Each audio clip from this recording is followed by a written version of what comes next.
North American cities from Seattle to Vancouver to Atlanta to Miami. It's going to be so exciting for our country. The 2026 FIFA World Cup will be one of the largest and most complex events. This will be one of the greatest events, one of the largest. In a way, it's like Johnny said it better. It's like having many Super Bowls in a short period of time. Because each one of these games essentially is a Super Bowl. Some of them are bigger than Super Bowls, actually. But they're essentially, each one of these games is like a Super Bowl. The 2026 FIFA World Cup will be the largest, most complex set of events in sports history. And the Kennedy Center will give it a phenomenal kickoff, and we'll be involved, and they'll be working over there for quite a bit of time. We have it all set that they can stay there for the big events, the big press conferences and everything else. And they'll be in a very safe capital. That'll be nice. You don't have to worry about walking down the street, Johnny, okay? Thank you. But you could handle yourself. I could. Okay. Already, FIFA is projecting 6 million loyal fans will attend the World Cup events next year, and 6 billion more are going to be watching back home, and they think the $6 billion number is going to be actually a low number. And this will drive more than $30 billion into the U.S. economy and create 185,000 American jobs in a short period of time, too. No sporting event attracts more attention, more fans, more viewers, or more revenue than the FIFA World Cup.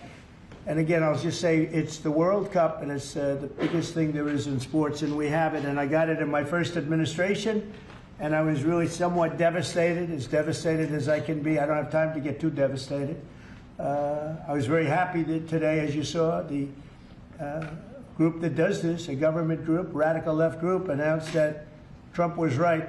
Took in $4 trillion worth of tariffs. That the $4 trillion are going to reduce the deficit by numbers far greater than they ever expected or heard of. And by the way, the stock market went up 1,000 points. That was as of 10 minutes ago. I can't tell you what happened. A lot of things happened. But the stock market's up almost 1,000 points. And it's basically on the news that the release that just came out from government that the tariffs that everybody was talking about, that the whole world respects us for because of what we did. The tariffs are going to be at $4 trillion. They're going to reduce the deficit by $4 trillion, Mr. Vice President. Pretty good, sir. Too bad it's not 5, right? That's right. It's had a huge impact, and the stock market is way up.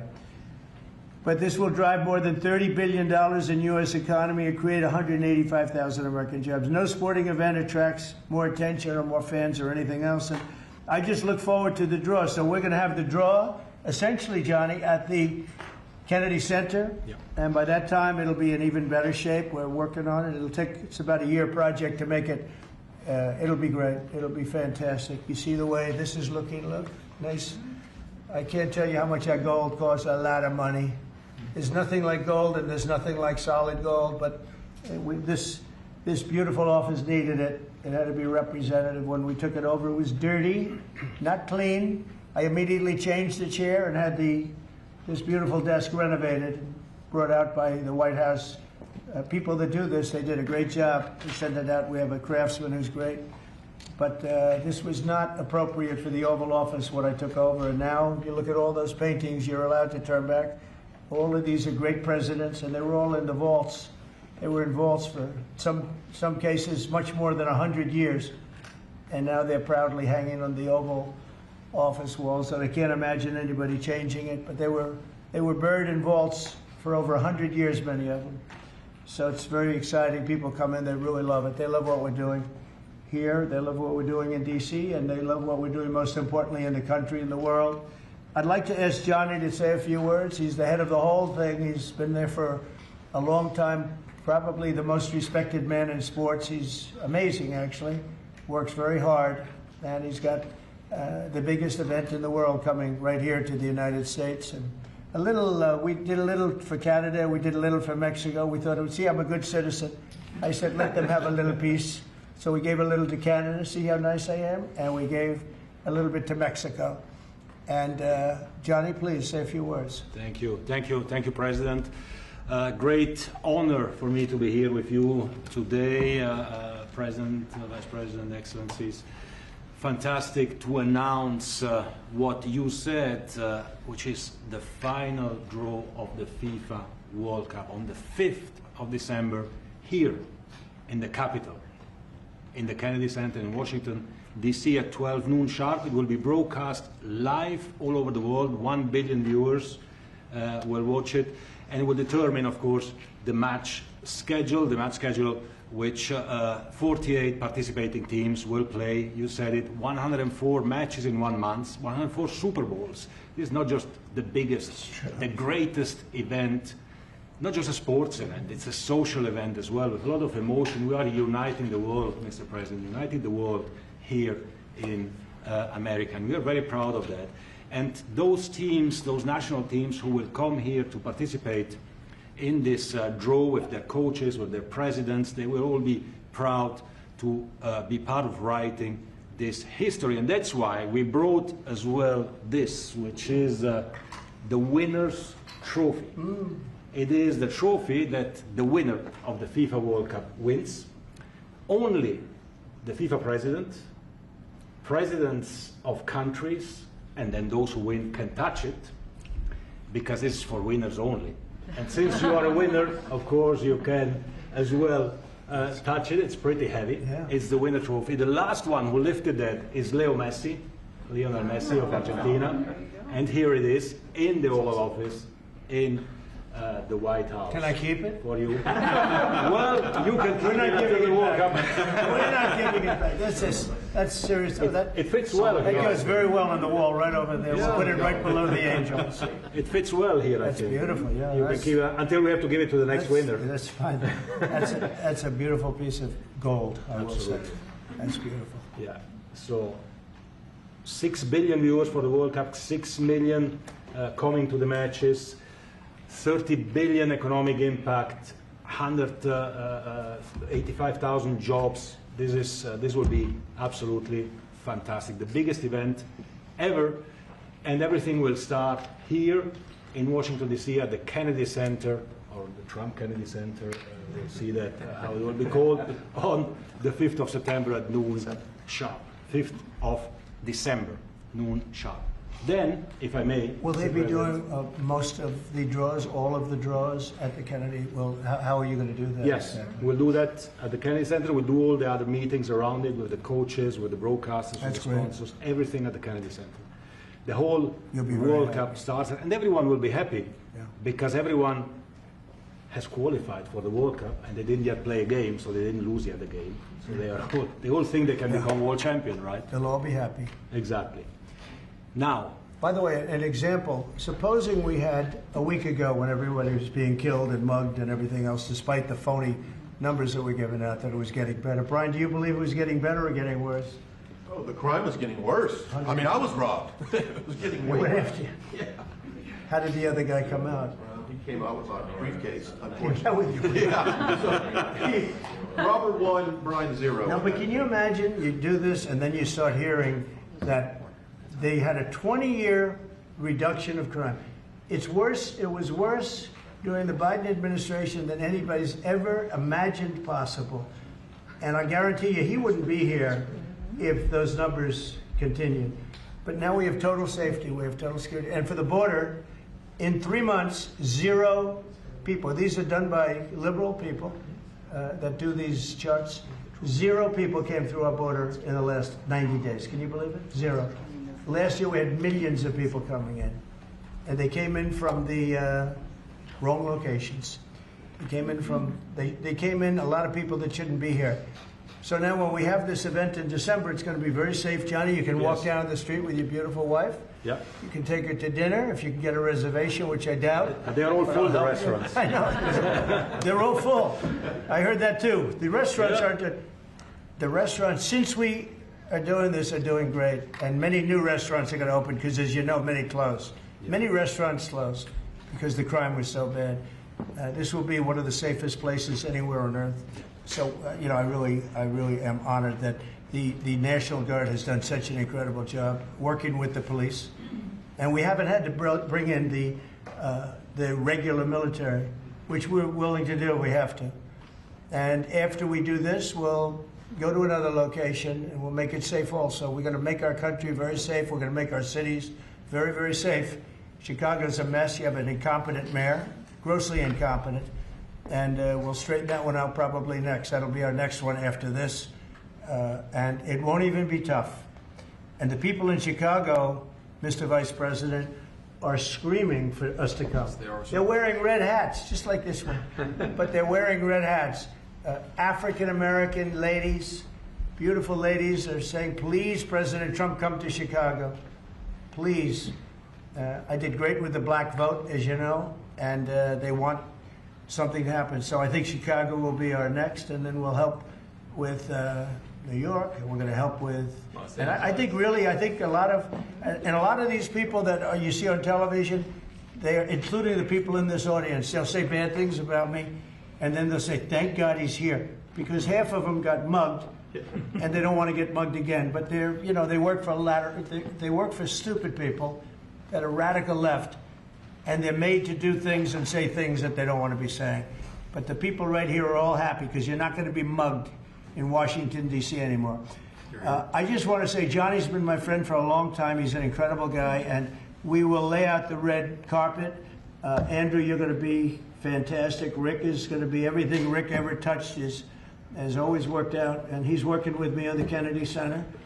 And his very good friend was an actor on Broadway for 5 years, right? And I assume he's helping us a little bit, right? Yes. And Andrew, you're all excited about it? Absolutely. Would you like to say something? This is a great opportunity, Mr. President, to show off the first 250 years of the United States of America, the greatness, and then the hope and promise of the next 250 years. When you think this World Cup is going to be over our 250th birthday, Mr. President, your leadership, obviously, with FIFA leading the way, this is the largest sporting event in the history of the world under the Trump administration. So very excited. I just want to say one thing. Andrew Giuliani, so his father is Rudy, the greatest mayor in the history of New York, I think by far.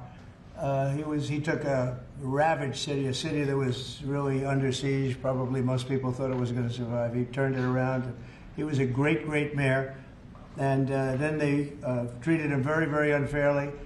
You go back and tell your father all of the things that have come out over the last couple of months through Tulsi and through all of the people, Cash, everybody. They've proven your father 100% correct. His father was treated so unfairly. Your father has been 100% correct. And tell him we all love him, okay? Thank you, Mr. President. It's been amazing. What he had to go through was very, very unfair. Nasty. These are bad people. Mr. Vice President, would you like to say something? Well, sure, Mr. President. Thank you, and thanks to Johnny for being here. We're very thrilled about the World Cup. Just to echo something the President said about crime in Washington, D.C., this is the national capital of the greatest nation in the world, and we had murder rates just a few weeks ago that rivaled some of the worst third world cities anywhere, even in very, very poor regions of the world. Why did we accept that? Why did we allow it to happen? We allowed it to happen because we had broken leadership in Washington, D.C., and unfortunately sitting behind the Resolute desk. What we have shown in just under 2 weeks of taking law enforcement seriously is that the American people can have their streets back if their leadership is willing to put in the time and the resources. Mr. President, you've shown in Washington, D.C. that we can have safe streets again. We've just got to have the political willpower to focus on the bad guys and to give the American people back their communities. We are focused on doing that thanks to the President's leadership. Thank you. And that's a really very small percentage. It's 2%, 3%, but that 2% and 3% wreaks just havoc throughout a community. People are petrified, and I notice a couple of the women in the back are shaking their head, yes, yes, yes. I won't report who you are because you'll end up losing your jobs, but it's true. It's amazing. And the police, and you look at the D.C. National Guard, I saw pictures of them last night getting off vans and all, and I saw some bad ones running, but they're not running so much anymore. They're not there. They're just not even, they're not even trying. You're totally safe. Now, there'll be something happening sometime. I don't know. Maybe it won't be for a long time, but this was every night would get reports of people being mugged and killed. There's one woman on television last night. She had a badly busted up nose, and she's, well, I like our streets the way they used to be, and she thinks it's going to happen like by doing nothing. And they say, what happened to your nose? She got slugged by a guy walking down the street. Slugged. Her nose will never be the same, I guarantee you, unless it takes a pretty good turn. She wasn't really for us. but she sort of said, well, maybe something has to happen before this happened to me. She got whacked, and I don't think she'll ever be the same. She almost became, she was a half a Trump fan, a woman that would have never been a Trump fan, but she was hit hard. It's not going to happen anymore. Not going to happen anymore. But then we're going to beautify the city too. That's where I was today at Kennedy Center, and we're going to beautify the city like it has it. And we're working with Clark Construction, the biggest construction company in Chicago, and New York, and Washington. And the head of Clark is great. He's all over the world, actually, but Washington, I would say, is their home. That's where they do the best work, the biggest work, and they've been doing a fantastic job. So you're going to have a fantastic, clean, beautiful place. It's going to be better than it ever was before, literally better than it ever was before. We'll get it done very quickly, and I want to thank Clark because they're doing a lot of work in a lot of different locations, but they've been fantastic for getting us the right contractors and the people that can really do the job right. And Johnny, did you want to say something? Yes, I have one more thing, because as you rightly say, you know, with security and beautifying cities and the whole country, we want people to come and enjoy and have fun. And that's why this is not just the most iconic trophy in the world of sport, but we start on the 10th of September the sale of tickets for the FIFA World Cup, and we have the first ticket here for the final. Good. Wow. For you. Oh, good. That's cool. Wow. It's of course row 1, seed 1. It's ticket number 45, so. 47, and it's for the final in New York, New Jersey. And so you have your ticket already for the final. All the others, 10th of September, start getting your tickets. That's beautiful. Yeah. 6.5, 7 million tickets. Fans will enjoy the security here.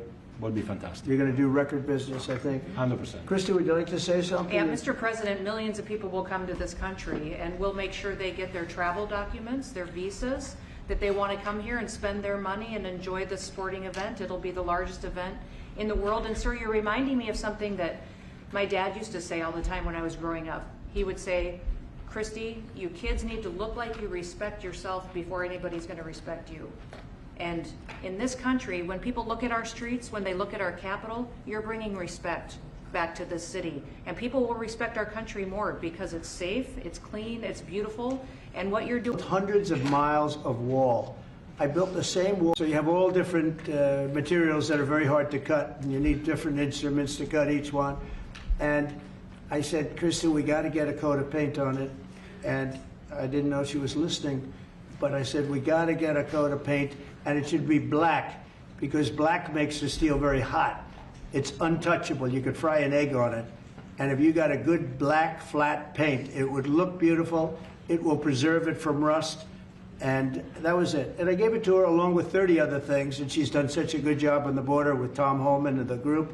Tom Holman's a fantastic guy, what the job he does and the way they work together. So I turned on last night and I see Christie's painting the wall. I said 3 years from now, right? We'll do the second coat. But it looks beautiful. But thank you very much. I didn't know you were listening to that, because we talked about 7 different subjects, and all of a sudden I see her out there painting with a lot of painters and everything else. It's going to be a big event at the Kennedy Center. Do you intend to take part in it? Will you have a part to play on December 5th? I might play. I mean, I see the money that these soccer players, you know, we call it soccer, but I see the money that these soccer players are making. I may try and play. I'm a very good athlete. My son is a very good athlete, and he's a good soccer player. He's on the tall side for soccer. Yeah. He's 6'9". That's pretty tall, but that's pretty tall. It's on the tall side. He's good. It's on the tall side, but he's good. But no, I may put on shorts. I look extremely good in shorts and join the play.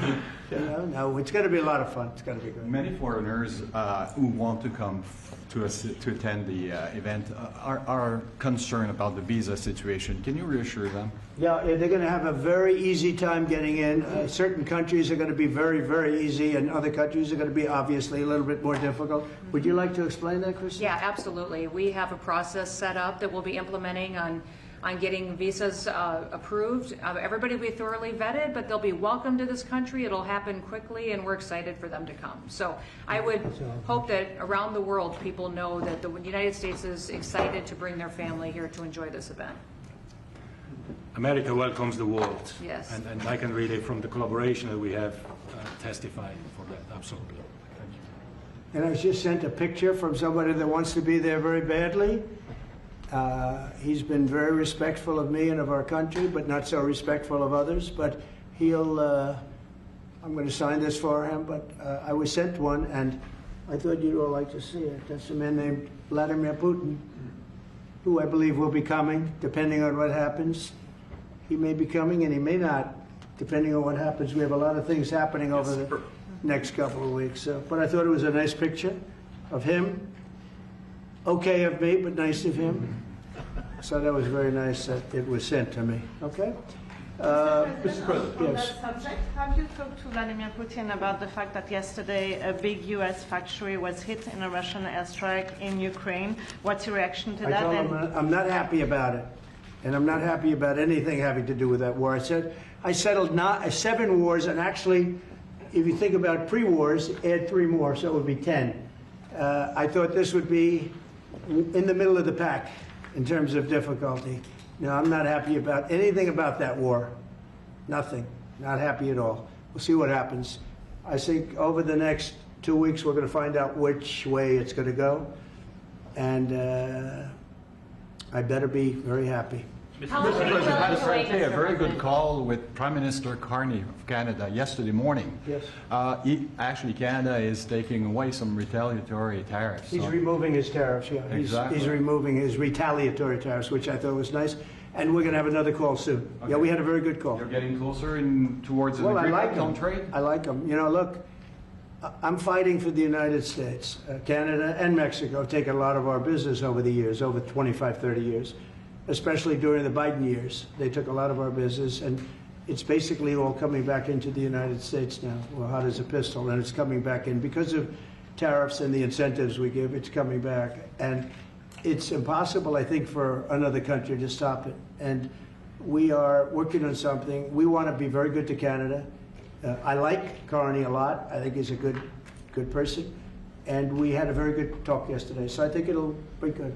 Mr. President, I have a question about the search of Ambassador Bolton's home. The Vice President recently just did an interview saying that it's about classified documents, but that there's also broad concern about him. What are the concerns? Well, that I you haven't have? spoken to Pam and the group yet, but I will be. I saw that just like everybody else. I try and stay out of that stuff. I'm allowed to be, and I'm chief law enforcement officer, believe it or not. You know, I don't like to go around saying that, but I am. That's the position. But I purposely don't want to really get involved in it. I'm not a fan of John Bolton. I thought he was a sleazebag, actually. And he suffers major Trump derangement syndrome, but so do a lot of people, and they're not being affected by anything we do. I don't know anything about it. I just saw that. I'll find out about it. But if you believe the news, which I do, I guess his house was raided today. But my house was raided also, called Mar-a-Lago. They went through everything they could, including my young son's room and my wife's area. They went through her drawers, as the expression goes. They went through everything you can imagine. And when she came back, she said, she's very neat, you know, she's meticulous. And she looked and she said, whoa, this wasn't the way that she had it. So, you know, so I know the feeling. It's not a good feeling. Thank you. Mr. President, on Ukraine, how long will you give Putin A couple of and weeks, we're going to figure it out. We'll find it. Do you think you'll have to intervene at some point? Look, it takes 2 to tango. You understand that. I wanted to have a meeting with those 2. I could have been at the meeting, but a lot of people think that nothing's going to come out of that meeting. You have to be there. Maybe that's true. Maybe it's not. But we're going to see. In the meantime, people continue to die. But I've solved 7 of them where they were in wars for 31, 35, and 37 years. We had 3 of them that were for more than 30 years, Johnny, and I got them solved. And we solved one that could have been a nuclear war with India and Pakistan. That was getting ready to be a nuclear war. I solved them all. And this one, I thought we would have had it done by now, but it's more difficult. There's a lot of anger, a lot of hatred. There's a tremendous amount of hatred there. So. But we'll see what happens. I think in 2 weeks we'll know which way I'm going. Because I'm going to go one way or the other. And they'll learn which way I'm going. Mr. President, if I got 2 questions for you, one on FIFA, the other one on DC. Can you talk about the economic impact Yeah. that FIFA will have in these cities, and what's your message to the mayors to get their cities prepared, not only the beautification process, but also the safety aspect? Well, Los Angeles is an example. You know, it's poorly run. We have a mayor there that can't even get permits to the people that lost their houses. Lee Zeldin got every permit. The hardest permit is the federal permit. Within 20 days, every single permit was there for the people to build their houses. But people are writing us and they're saying they won't give us. The mayor is incompetent. The governor is incompetent. You know, Gavin. I know Gavin very well. He's an incompetent guy with a good line of bullshit, and he doesn't get the job done. And frankly, those people want to build their houses. It's terrible. They could have been built. Some of them could have been built already. But think of it: the federal government that has the most complex part, and it's the most complex environmental thing to do. We got it. Everybody had it within 30 days. And they're not even close to getting their permits. And now they're talking about taking some of those sites and building low-income housing on them. These are high-end neighborhoods. And I'm all for low-income housing. I built a lot of low-income housing. I know all about 236. I know every program that there is in the government. I used every one of them. I know more about low-income housing than probably almost anybody. And it's great. It's fine. It's wonderful. But you don't build it in Pacific Palisades. You don't build it there, and you don't build it in the other areas that burn down. So they're talking about putting up low-income housing. And you talk about riots. They're going to have riots if that happens because you're taking the people's property away. They want to build their houses, and they're unable to get permits from the mayor and from the governor. And that's a terrible thing. But, and let me tell you, if I didn't send in the troops in Los Angeles, Johnny wouldn't be in Los Angeles. You wouldn't be having your World Cup there. I sent in the troops and we kept it. And even the police commissioner, the sheriff and the police commissioner, they all said the same thing. They said, we could have never handled what was happening. You saw that, you were there. He said, we could have never handled what was happening. And then you hear Gavin Newsom, after it's all quelled, you hear Newsom get up and said, we could have done this for ourselves. No, they couldn't have. And if they could have, I wouldn't have taken the chance either. Okay, my second question is on crime prevention. Would you be open to expanding the national concealed carry to apply to D.C. like it does in other states like Texas? Yeah. Well, they have it in some states and they feel strongly about it. As you know, I'm in favor of it. People have to protect themselves. I'm a Second Amendment person, very simply. People have to be able to protect themselves. Especially like in Washington, you walk down the street, a guy comes up and slugs you. He's got a pistol in his hand. You can be tough, you can be in great shape, you can be a powerful person, or you can be a guy that weighs 100 pounds with a gun in your hand. Right. And I'll bet on the guy with the gun 100% of the time, right? And so you need protection. So I'm a Second Amendment person all the way. Yeah, please. President Trump, you said this morning that you're working with Congress to get $2 billion to help clean up DC. Have you had any conversations with Mike Johnson and John Thune about where they're going to get that money from? Which money? You said this morning that you're going to get $2 billion from Congress to help clean up DC. Yeah, I've spoken to Mike Johnson. I've spoken to John Thune, the Senate, the House, and I think it's going to be very easy to get. It's going to be not a lot of money. I wouldn't even know where to spend the number that you mentioned, but it's going to be money to beautify the city. Yeah, they're ready. Everybody wants to save D.C. In one way, it's the easiest. The violence was more than any other city in the country, actually, by far. It may have been more than any other city in the world. If you could think, we looked at some of the worst cities in the world, it was worse. And that's why it angers me to see the mayor saying about how they have it on the slide. Not on the slide, it was worse than ever. Yeah, we have no problem getting that money. That's one thing, but if I don't, I'm going to just say it's a national emergency, and if I have a national emergency, I can keep the troops there as long as I want. If people are not going to want to have the troops in 30 days, it's one thing to get them out. It's another thing to keep them out for a long period of time. You've got to train people. You can't do this. You can't bop people over the head. And a lot of those people are in courts right now, going to court. They're going to go to jail for a long time. So that's going to take more than 30 days. But if I have to, I'll declare a national emergency, which I don't think I'll have to do. Yeah. Mr. President, can I ask you about Russia? You said in 2 weeks you'll know whether you go Yeah, one I think I'll know. I think I'll know the attitude of Russia and, frankly, of Ukraine. It takes two. What are the 2 ways you can go at the end of 2 weeks then? Well, then I'm going to make a decision as to what we do. And it's going to be a very important decision. And that's whether or not it's massive sanctions or massive tariffs or both. Or do we do nothing and say it's your fight? Look, I would have never been in this war if I were president. You wouldn't have had this war. It was never going to happen. This was caused by stupid people that fought. And you know, people say, well, how do we know? Because for 4 years, it was never even a subject. And Vladimir knew, and you see his picture right here. It was nice that he sent, but Vladimir knew very strongly we wouldn't have stood for it. It wouldn't have happened. 100% wouldn't have happened, but it did happen.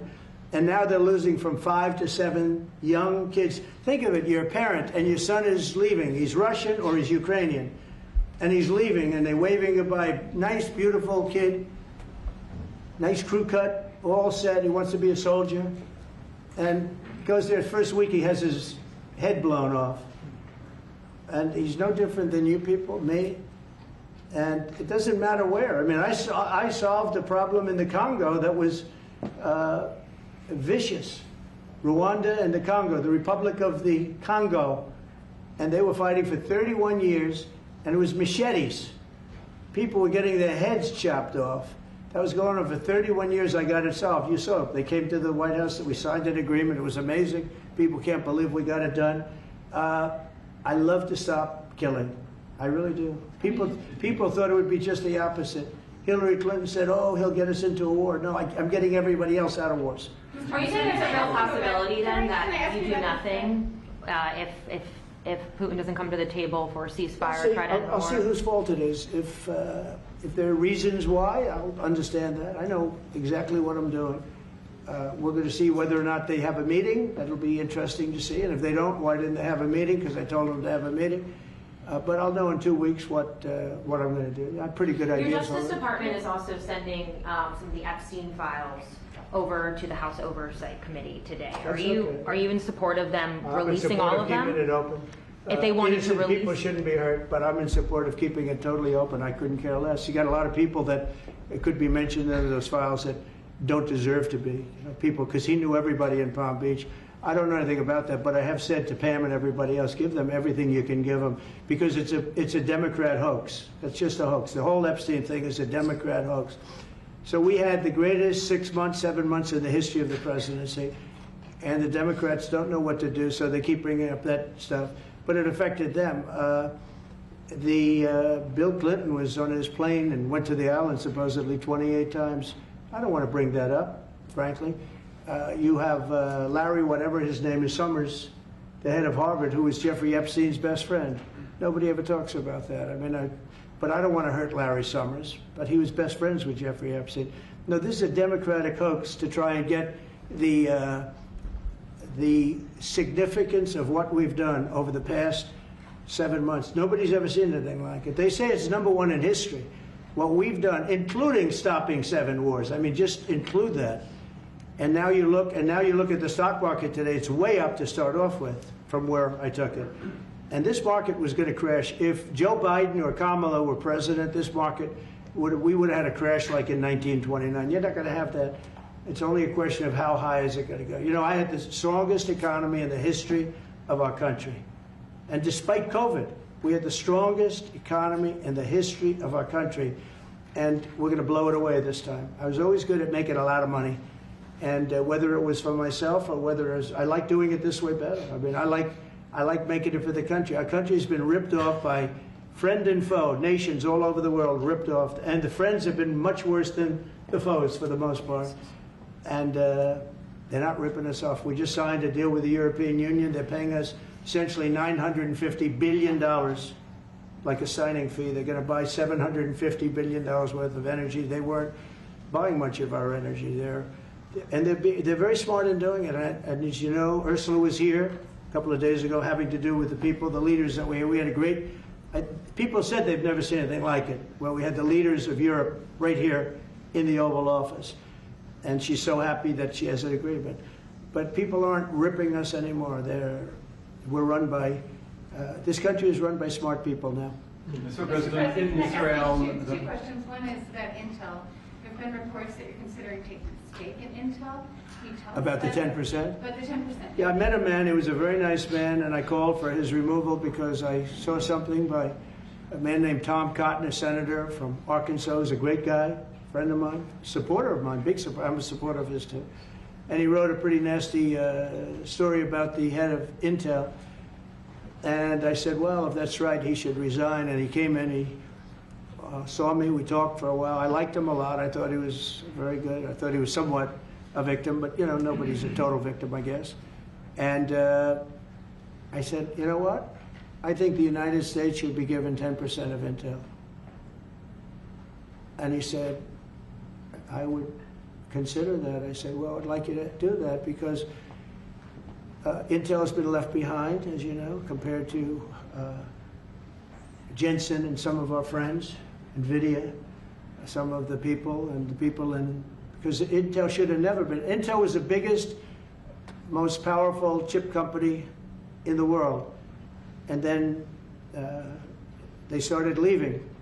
And they started going to foreign countries, in particular Taiwan. And if we had a president that would have said, okay, you can go to Taiwan, but we're going to put a 100% tariff or a 200 or 300 or a 500% tariff, anybody that sells into the United States has to pay. They wouldn't have left. They would have never left, and we wouldn't have. So in the meantime, we had people that were, in some cases, good politicians that weren't good on trade. I loved that man, but he was not good on trade. I totally disagreed. He allowed the car industry to be taken out of this country. We lost 50% of our car industry. But that's all coming back. It's all coming back. But if somebody would have said that with Intel, would be a giant right now. Now, with that, they've had some bad management over the years, and they got lost. And I said, I think you should pay us 10% of your company. And they said, yes. That's about $10 billion. I don't get it. This comes to the United States of America. And I said, I think it would be good having the United States as your partner. He agreed. And they've agreed to do it. And I think it's a great deal for them. And I think it's a great deal. He walked in wanting to keep his job, and he ended up giving us $10 billion for the United States. So we picked up $10 billion. And we do a lot of deals like that. I'll do more of them. If somebody has, like we have restrictive covenants with Jensen. We have, it's NVIDIA. And to unrestrict the covenant, nothing to do with losing our powers or military or anything, because that I wouldn't do. But there are things you can do that don't affect us, that actually help us. And if we're going to give somebody a free out, a restricted covenant, we have a strong restrictive covenant on certain industries. And I will absolutely give somebody a opening on a restrict to do a lot of business, which is good for us, as long as it doesn't hurt us in a security or military way. And if I do that, I think the country should be paid, because anybody else, I have it in real estate where I'll have a deal with somebody and I'll have them restrictive covenant. Then they'll come back and they'll say, I'd love to be able to build over here, but I'm not allowed to because you have me covered, you have me restricted. I say, I'll let you build over there, but pay me a lot of money. No different. But the country never did it because the country was run by foolish people. On PC Drive, you said Chicago might be next. Are you making, have there been concrete steps that the administration is taking to do that? Or what are other cities as well? I haven't spoken to them. He's grossly incompetent. I haven't spoken to the mayor. No. When we're ready, we'll go in and we'll straighten out Chicago, just like we did D.C. Chicago is very dangerous, great place. I built great stuff there. I have the most beautiful building in Chicago, I think. But I hate to see what's happened to Chicago. Chicago was our greatest city, actually. Bob Tisch, a great friend of mine, passed away. He used to own the Giants and very successful Lowe's. He said Chicago, I think they had their main office in Chicago. He said Chicago and San Francisco are the two greatest cities in the world. Now you look at what the Democrats have done to San Francisco. They've destroyed it. I own a big chunk of the Bank of America building in San Francisco. And, you know, it's just different. We can clean that up too. We'll clean that one up too. No, if everything works out, and we've already had calls from other cities, quiet calls from Democrats. We'd love you to come here because they've lost control of their cities. I'm not going to say because I don't want them to lose their elections. But we've had calls from Democrats and calls from people generally. We'd love you to come here. because we'll straighten out the problem. President In Trump. Israel, the families of hostages Say it? in Israel, families of hostages are opposed to the reoccupying of Gaza. Why is the U.S. still Well, not supporting all of them. And you have to understand, I'm the one that got all of the hostages out. You got a lot of people out. If it wasn't for me, they wouldn't be out. I worked with Bibi and I worked with Steve Witkoff.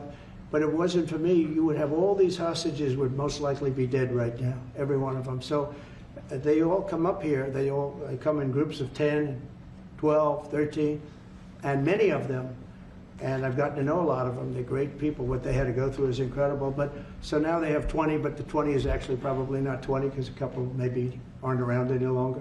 It's a terrible thing.